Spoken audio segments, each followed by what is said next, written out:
Welcome to Career Tools. Today's topic, my boss is angry. Here we go.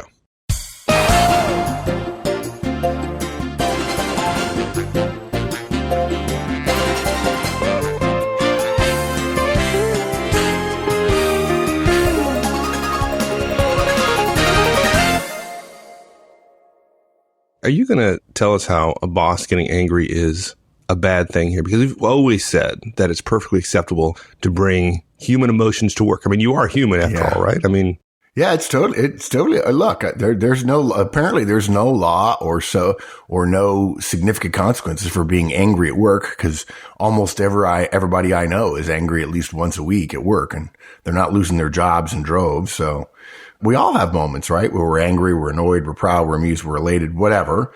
Those emotions are normal. I've always said, of course, the issue is not whether or not you feel angry or whether you believe your anger is justified, but whether or not you express it toward another person and amplify that if you're expressing it downward. In other words, you have more role power than the person you're directing your anger towards. And we could have a whole discussion about whether or not the anger is inchoate, whether it's just general sort of random anger, or whether it's actually at a person for something one of your directs did, which is a whole another thing. But the issue here is that not only do we all feel all these emotions, but our bosses do too. And sometimes bosses let their emotions get the better of them, and something we did tick them off and we made them mad. And in fact, it's funny, we've converted Wendy, because this cast was originally written as My Boss is Mad, which is completely okay in the US, but in the UK that roughly translates. The UK translation into English of My Boss is Mad is My Boss is Crazy. That may be true as well. Which is a whole different cast. Exactly. So she appropriately titled My Boss is Angry, and hopefully our UK and European listeners who might understand angry as opposed to mad, we're not talking about crazy. Now, this also brings up the whole Horseman umbrella story, right? Just because whatever happened to your boss, if your boss is angry, remember that your boss is making a choice. Something happened, something or someone or some event poked your boss with an umbrella, and he or she got mad or angry all by themselves. But the fact is, something made your boss mad. Your boss is angry. What do you do when your boss is yelling? When they're yelling on the phone, when they're sending you all cap emails. Or they don't express themselves that way, but they furrow their brows and they give you that steely-eyed look that you know they're just seething inside, right? Yeah, the high D who is not forceful verbally, but lowers his chin and lowers his eyebrows a little bit, and his voice doesn't get loud, but has an edge to it. It's kind of the devil voice. Yeah. That's what my kids tell me. Yeah, it's the same thing. So look, what do you do? What do you do in that situation? And look, folks, you're not going to make your boss not mad. I had a direct once years ago tell me, I feel my job when my boss gets mad is to try to lighten him up a little bit. Folks, that is not a solution. That is just not a solution. You might, in fact, get away with it. We don't recommend that as the primary way to get through the moments when your boss is behaving angrily. So we have 6 recommendations, several of which are pretty simple, pretty direct. They won't take that long, even with me talking about them. 6 recommendations. Number 1, stay quiet, stay calm, stay controlled. Number 2, this is the big one. Don't argue with her characterization of the situation. If they say you did X, don't argue. Even if you didn't do X, don't say I didn't do X. Because when people are angry, they really communicate inefficiently and ineffectively and incorrectly, and they don't want to be corrected. That just makes it worse. Look, number 3, if you can fix it, do so. Fix it fast. That's better. And then, of course, step 4, think about how you can prevent it next time. And steps 5 and 6 are really, hopefully they're pretty simple, but a lot of younger career people miss this all the time. And that is, do not share with your team. If your boss is angry in front of you, you don't go back, plop down at your cube and go, the boss is ticked. Be careful. Here's what he did. Here's what he said. Don't do that. And also, don't think your job is to go share with HR because somebody told you if your boss is angry at you, then therefore HR is your protectorate. And you can go tell them, hey, my boss yelled at me, and so therefore you need to go tell him he's wrong and shake a finger at him. from the corporate perspective. Don't do that. Now, it could be that there's a time to involve HR with a boss who's angry repeatedly, but the first time or the second time is not the time to do that. Okay.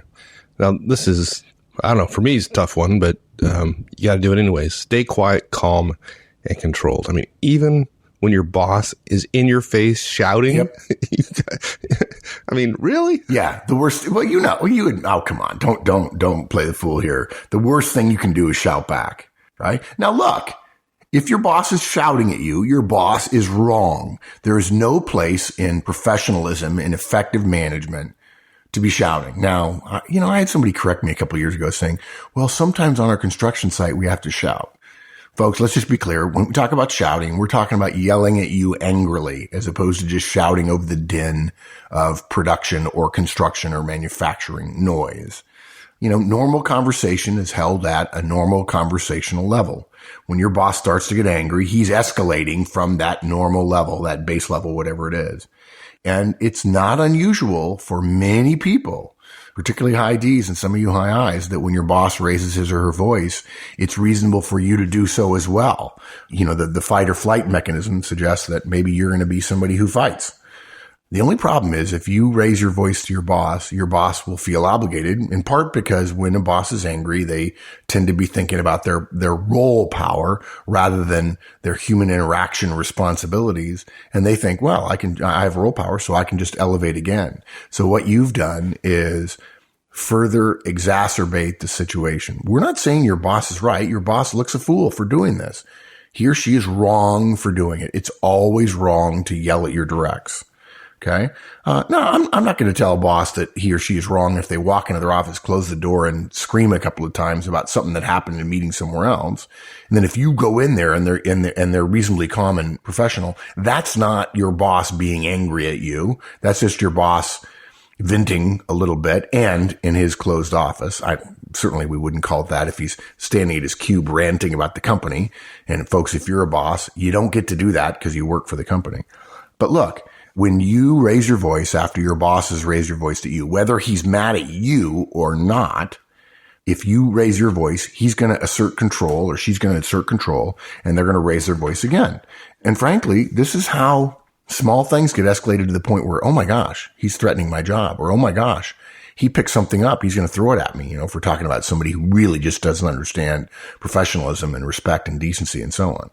As hard as it is to hear and do, staying quiet, staying calm, and staying controlled will prevent the situation from getting worse and may even allow your boss to calm himself. If your boss starts pushing you around, I've said this before in probably 3 or 4 casts, where if there's a bully, we're not talking about bosses here, but if there's a bully at work and he pushes and you just fall over, he's going to go find somebody who pushes back because he wants the feeling of knocking over something.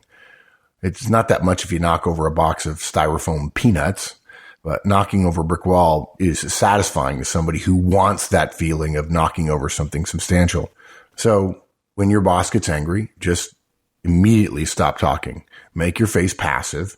And these are the kind of things that if you do it, your boss is going to be pushing against nothing. It's like pushing against water. It doesn't work very well. I think there's probably a cast, if we were doing this with some more spiritual overtones, it'd be a Zen cast, right? Be as zen as you possibly can be. Don't resist. I heard a guy tell me once, an executive that I looked up to say, look, for every action, there's an equal and opposite reaction. If your boss pushes really hard on you and you don't push back, since there's no reaction, that means you're negating your boss's action. I thought that was good. Yeah, I thought that's the best way to negate it, is to not push back. And then Newton's law says, no, he didn't actually push if I didn't push back. So let's talk about each of our recommendations. I know people are thinking, wait, they glossed over quiet, calm, control, but let's talk about each one. First of all, be quiet. Don't raise your voice. In fact, let's go further than that. Don't even talk. The last thing you want to do is interrupt your boss. Okay. Don't inject it with sarcasm. Don't add any irony. Okay. Both of those things will come across as you're angry now at him or her for what they're doing, which will just add fuel to the fire. Don't think that you can keep your voice even keeled and give a wry remark or a sardonic comment or something and think, well, I didn't raise my voice, it's okay. Because that could set your boss off as well. What you want to do is get out of the moment when your boss is angry. Don't launch into a long explanation. If you get asked for a detailed explanation while your boss is yelling, just apologize. Don't start blaming someone else. Don't mention anyone else's name. Even if you're not wrong and they're yelling at you when in fact they need to yell at Bob and they've got you and Bob confused. Don't say you should be talking to Bob. Okay. Answer the questions you're asked directly and as briefly as possible, but don't throw anybody else under the bus. If you feel like the questions are incoherent, that happens every once in a while. Just say, I'm sorry, or I regret it, or you're right. There's nothing wrong. I've done this before many times with casting your eyes downward and behaving in a shamefacedly way. And for some of you, I know this was true for me when I was 25. It was very hard for me to do. I'm pretty sure I didn't do it when I was 25 because I thought I had to defend myself. And I've since learned that defending yourself, even if you're right, doesn't necessarily get you what you want. And if you feel better, but your boss feels worse and she has power over you, you're barking up the wrong tree. That's the wrong levers to be pulling. If you get asked a question that has some semblance of rationality, give as much information as necessary, but not anything more. Don't say, well, would you like the long or short version? Or, well, that'll take a minute. Just abstract it as much as you can and give an answer. And if that causes him or her to be angry, just remember, you poked him with an umbrella. They got mad all by themselves. You're not responsible for your boss's anger. You're never responsible for your boss's anger as long as you and he or she live. Okay? Now, calm. How to stay calm. The first thing to do, again, this sounds very spiritual, very zen, is start breathing more slowly. When a confrontation is imminent, and by definition, whether you want to admit it or not, if your boss is angry at you, part of your brain, because he or she has power over you, part of your brain says, okay, there's a confrontation. Conflict is imminent, right? Our bodies naturally flood with adrenaline, and adrenaline makes us breathe faster to circulate that blood to all of our organs with lots of oxygen in it. So our organs will be able to do what they're supposed to do, and a lot of it fast. Either we're going to fight or we're going to fly or we're going to run, whatever the case. To stop, consciously start breathing more slowly. I was in it's been years ago. I was in a family argument and I was basically getting yelled at, and I started counting my breaths before I said anything and was just letting the other person yell at me. 658 breaths I counted. Wow. Counted one at a time. Just kept counting them, got to 20 and then rolled it over, started counting hundreds on my fingers, got 658. Now, I'm not bragging. I'm just saying that worked for me, is counting my breaths. So consciously think about breathing more slowly. There's a yoga technique where you put your hand on your belly, your diaphragm, and make it expand with your in-breath. And if you're actually breathing too fast, your belly, your stomach area will actually contract with the in-breath, because you're trying to force the air into your lungs. And what you want to do is try to expand your chest and your belly by thinking about taking air into your lungs. There's a great book called, I want to say it's called The Art of Conflict, but that could be wrong. Maybe The Magic of Conflict. He's a Zen master talking about how to avoid conflict at work, which I spent a lot of time thinking about years ago.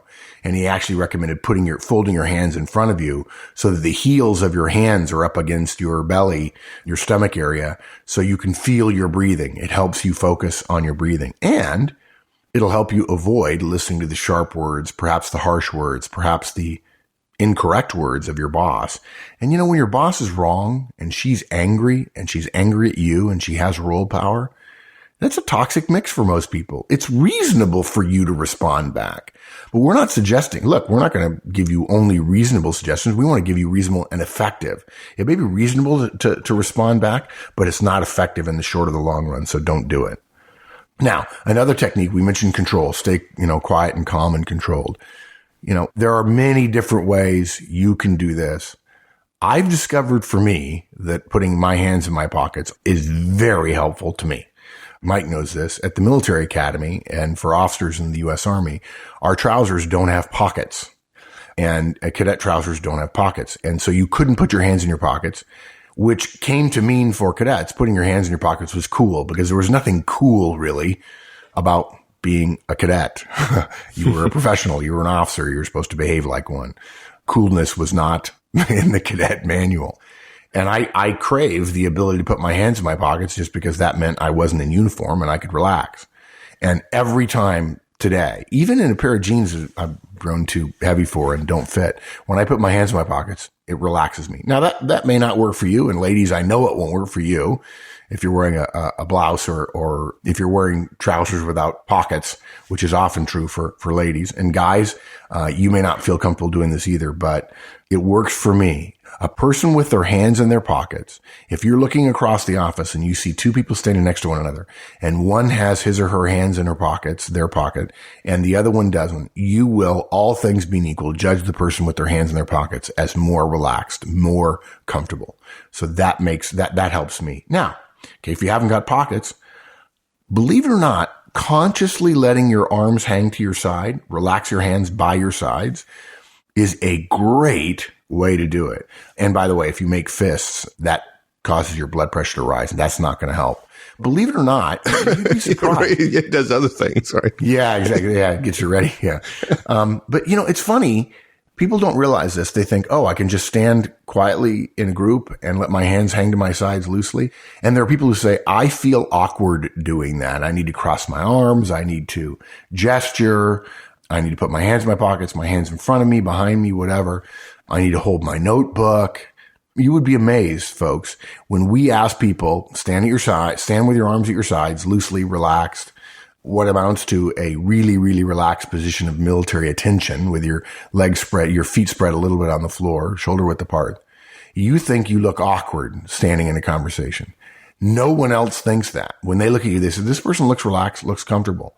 And working your way into getting comfortable being relaxed with your hands at your sides makes it easier for you to be training yourself mentally. Stay relaxed, stay quiet, stay calm, stay controlled.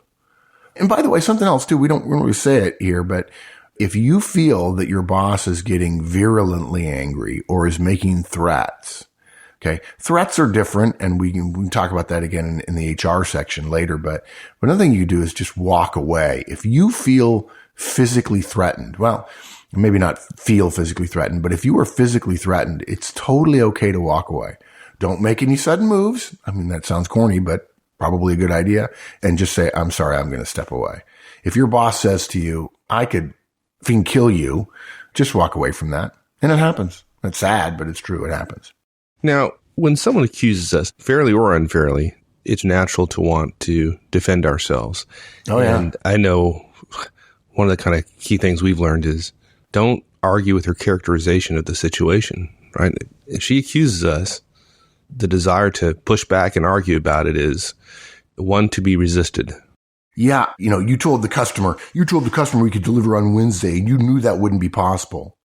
Well, you told me we could deliver within 3 days, and Wednesday's 3 days from now. So yeah, what's the deal? That's what you told me. Yeah, you're right. Right? We've talked about this before, right? The difference between being right and being effective. The fact that truth is on your side doesn't mean that truth is going to make your boss less angry. Now, there are some bosses who, when you tell them that, they say, oh my gosh, you're right. I'm so sorry.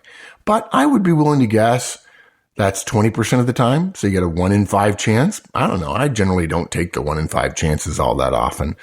So whether it's fair or not, and by the way, fairness is just out the window in these situations. And people who go to HR and say it's unfair, one of my tests for HR people is if they hear somebody say it's unfair and they don't immediately discount that because they understand that by definition, vertical power structures are unfair.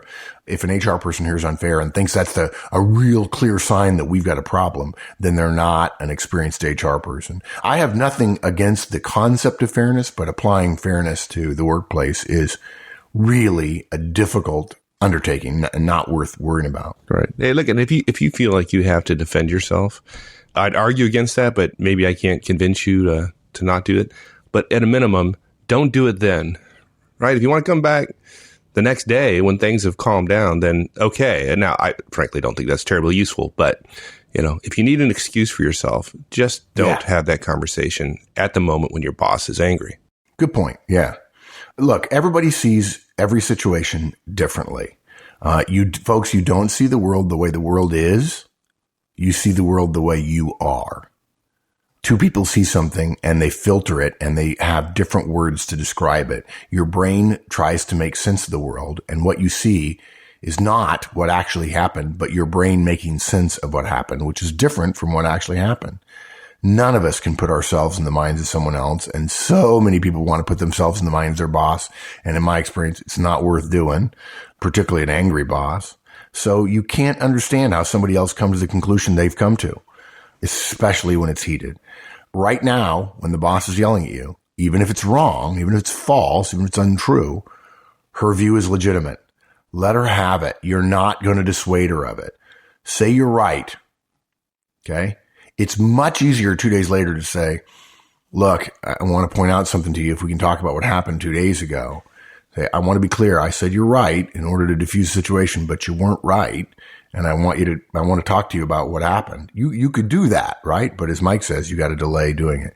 Even if it hurts every cell in your body, saying you're right to a boss who is wrong is the effective thing to do. It may not be the truthful or right thing to do, but when anger is involved, truth gets twisted around in a way that, remember, communication is what the listener does. And when you say you're wrong to your boss, they don't hear you being right or stating a truth. They hear an attack on their power. And since communication is what they're doing, you've just helped them stay angry at you. Yeah, we all have our own filters in the world, right? So if somebody says, if I say something, you say you're wrong, well, I'm right in my mind, right? Right. So, yeah. Yeah, exactly. Are you actually suggesting that I do that every once in a while? Is that what this cast is about, Mike? Are you intimating that? No, not going there. If we went there, it'd turn out that, in fact, I was the one most guilty of that behavior. So yeah. Okay. So look, if your boss has a point of view that's wrong, acknowledge it. Don't push back. Let her push against the water that is you. Let her feel that it's not an issue, or that you're not going to, you just roll over or whatever and live to fight another day. Exactly. Now, look, some situations are fixable, right? You can go back to the customer and commit to a new deadline, right? You can fix your mistake in a brochure if that's what it was. You can redo calculations, right? There are some things that are fixable. And if you can, fix it and do it quickly. Yeah. The sooner you fix it, the quicker you're going to move, past the anger issue, right? You're right. I messed that up. I will fix it immediately. I apologize. Short, sweet. No, you're right. Fine, I'll fix it. No. Yeah, no, none of that. Just, you're right. I'm sorry. I'll fix it. I made that mistake. You're right. I'll fix it. Your boss is afraid that you think what you did, and of course, anger is born out of fear, believe it or not. There are only two emotions, love and fear. Anger comes from fear. Your boss is afraid that you will push back and say what you did was right, and that'll make their life harder. So when you agree, they're like, oh, this isn't, in many cases, not all, but in many cases, the majority of cases, bosses will say, oh, okay.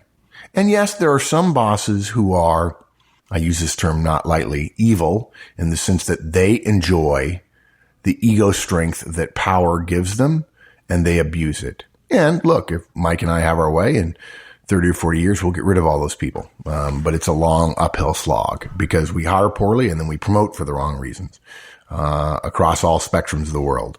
But for the majority of bosses, admitting a mistake and fixing it immediately is the way to go. Now, some situations you can't fix, at least in the short term. If your boss has arrived at his location, he's traveling, and the PowerPoint for his presentation in 2 minutes is corrupted, you can't fix it. You probably can't fix it in 2 minutes. If you said something the customer misunderstood and that caused a contract to be lost, you probably can't save that contract in the next 5 minutes. But if you can do something to save it, do it.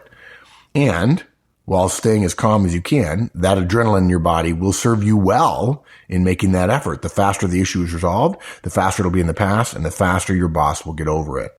Yeah, well, some bosses hold grudges forever. Most don't, but some do. Yeah, but that goes back to the whole thing of, as a professional, I don't control you. I certainly don't control my boss. I don't control my peers. I don't control my directs. I control me.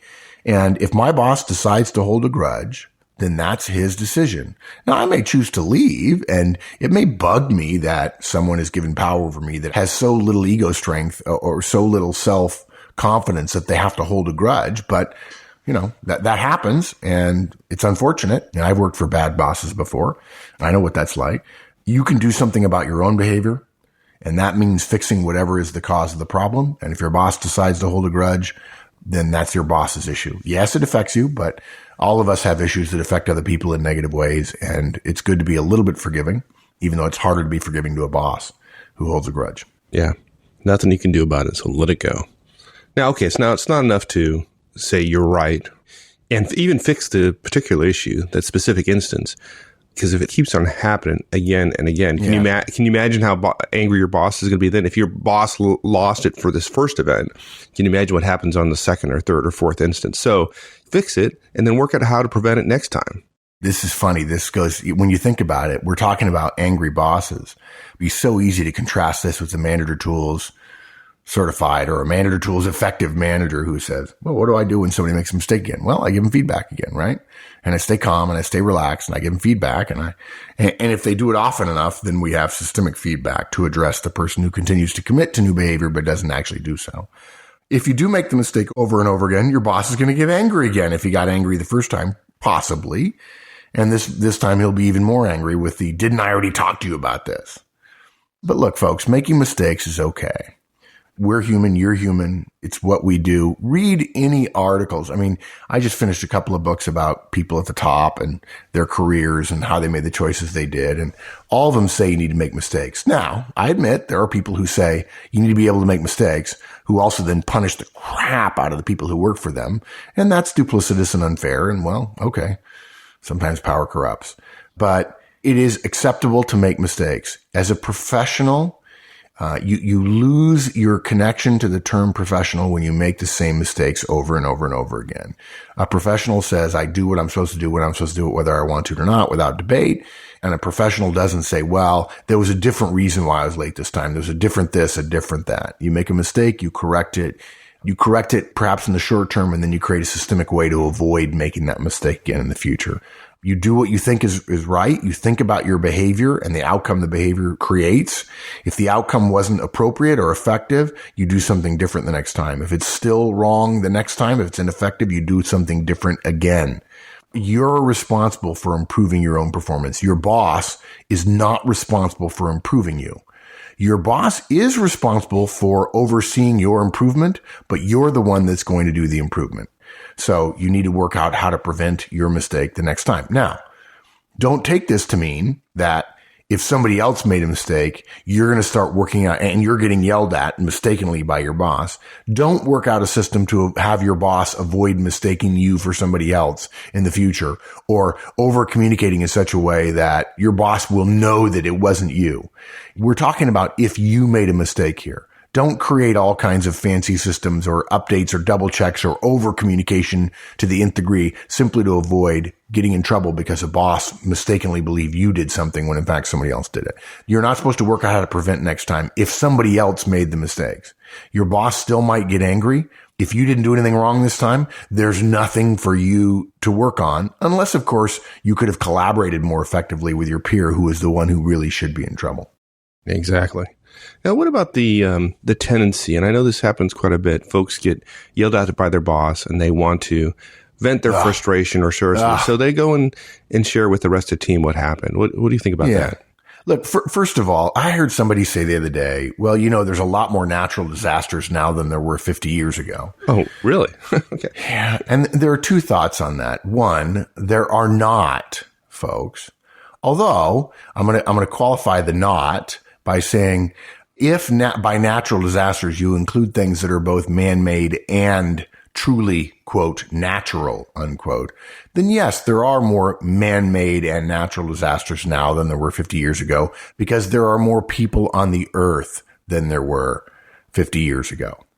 But the other reason people think there are more natural disasters now is because there are the same amount of natural disasters, but we see every one of them on TV because now every place in the world has a TV camera and drama sells, conflict sells.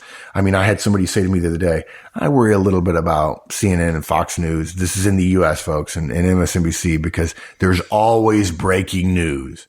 It's amazing how many more tickers and flashing things they have trying to get your attention. It's become a seizure-inducing event to watch TV on the news, 24-hour news channels, even though Ted Turner's idea of CNN and of course BBC before him, BBC News, brilliant in a lot of ways. More information will make mankind better.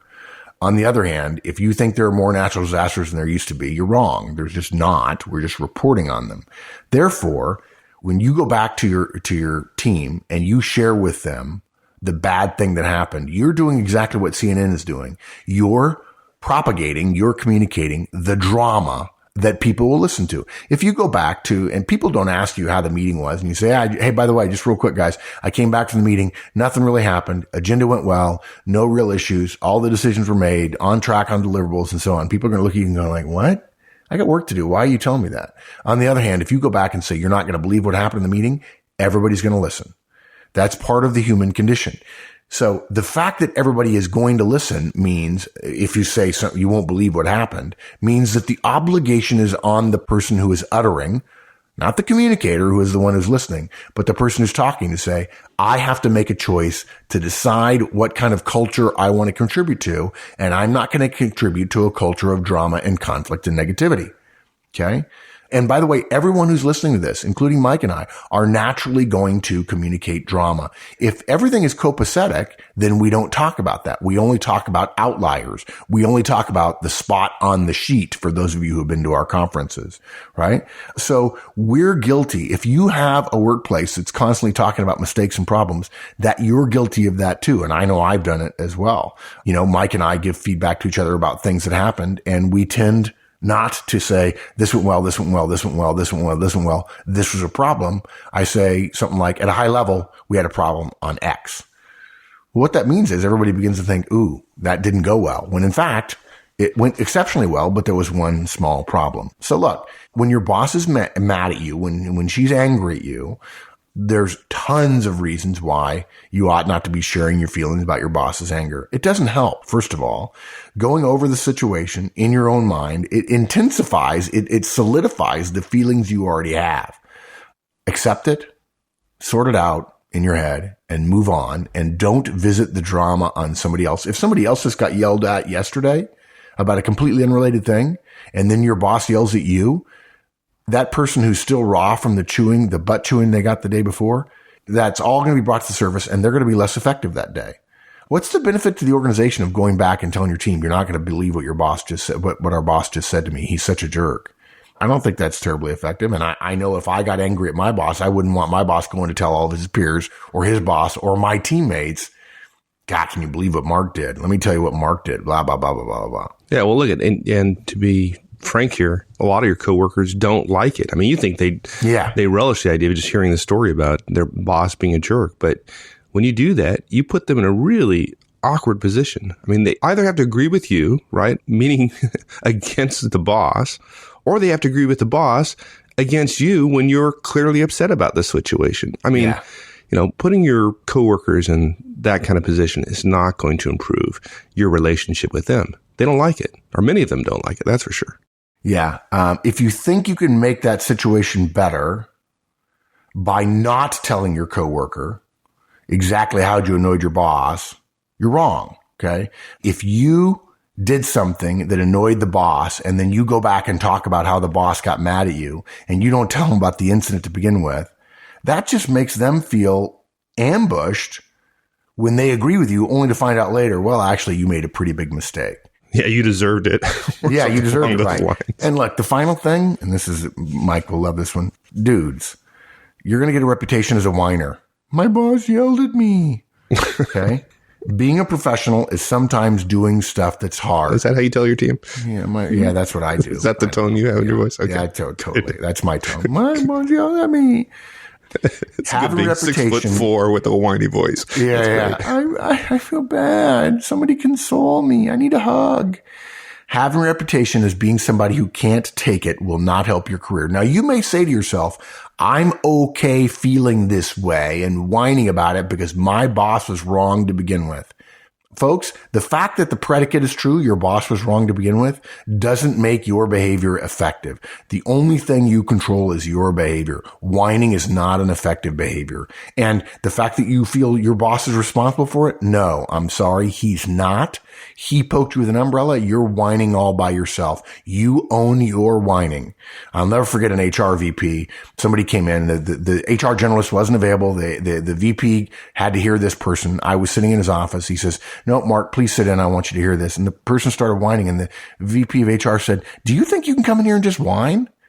I know I haven't heard the whole story. I don't know this boss you're talking about, but please go out, talk to somebody, get a mentor, figure out exactly how you're going to come back to me. And when you come back to me, don't whine, because I'm not going to listen to whiners." And this person, not young, 28, 30-year-old person looked like, wow, I can't believe this. That's not what I expected from HR. And I was sitting in the corner going, yeah. And to his credit, the person came back and said, "You're right. I'm sorry. Let me explain to you exactly what happened."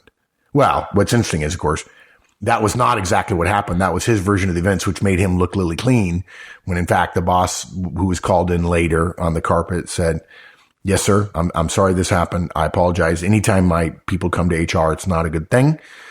So I apologize." And he says, I regret what happened. And the VP of HR was smart enough to go, "Well, is what they described happened actually happened?" "No, sir." "Would you care to tell me what happened?" "No, sir." "Well, why not?" "Well, the fact that somebody believed it up here is shocking to me, but I don't think we need to hash it all out again. I would just say that I don't like it when my directs whine, but if I put them in a situation where they feel like they can whine, I can learn something by that." And the VP of HR says, "I think I like you." Let's talk more about going to HR. Let's say my boss shouts at me, and it's the first time, but it's unprofessional. He raises his voice. I mean, it is totally right. It's totally have we made that clear? Do you think? Do you think we've made it clear? No, probably didn't stress it enough. Yeah, look, guys, if you're a boss and you're yelling, you're wrong. Don't ask me to come coach you on your yelling. That's you looking in the mirror and growing up. Yelling is wrong. Don't yell at somebody and then send them this podcast when they get upset. Yeah. Oh, yeah. That's good. Yeah. Here's how Mike and Mark tell you to receive my yelling. Okay. Yeah. If you're yelling at a direct, you're wrong. Now, if the direct does something stupid after that, okay, then they're wrong too. And they don't get to blame their behavior on you. You don't get to blame your behavior on anybody else. But folks, if you're a boss, and if you're yelling, you're wrong. And if your boss is yelling at you, he's wrong as well. But this cast is not about controlling your boss. It's about controlling you and making you effective even when your boss is angry at you. And it happens. Okay. I think that was clear.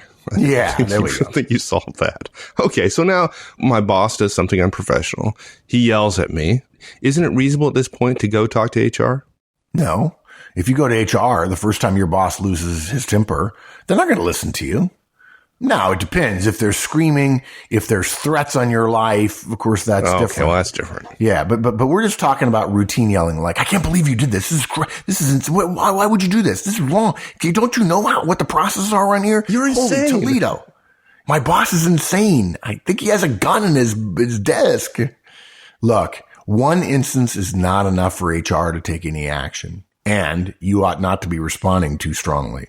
If they do act, they'll come and ask your boss what happened.